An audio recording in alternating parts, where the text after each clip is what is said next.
জাতিসংঘ সাধারণ পরিষদের বৈঠকের ফাঁকে মঙ্গলবার বাংলাদেশের প্রধান উপদেষ্টা ডক্টর মোহাম্মদ ইউনূস কানাডার প্রধানমন্ত্রী জাস্টিন ট্রুডোর সঙ্গে সাক্ষাৎ করেছেন।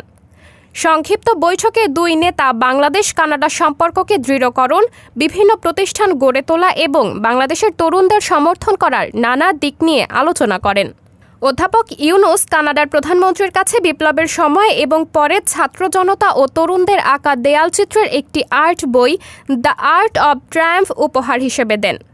ট্রুডো দায়িত্ব গ্রহণের জন্য অধ্যাপক ইউনূসের প্রশংসা করেন এবং বাংলাদেশে বিভিন্ন প্রতিষ্ঠান নির্মাণে কানাডার সহায়তার বিষয়ে আশ্বাস দেন। এ সময় ডক্টর ইউনূস বিগত শাসন ব্যবস্থা কিভাবে দেশের প্রতিষ্ঠানগুলোকে ধ্বংস করেছে তা বর্ণনা করেন। প্রধান উপদেষ্টা বাংলাদেশের সঙ্গে বন্ধুত্ব এবং অন্তর্বর্তী সরকারের প্রতি কানাডা সরকারের সমর্থনের জন্য কানাডার প্রশংসা করেন এবং তিনি কানাডাকে বাংলাদেশি শিক্ষার্থীদের আরও ভিসা দেওয়ার জন্য অনুরোধ জানান। সাবরিনা জলিল, সবার কথা।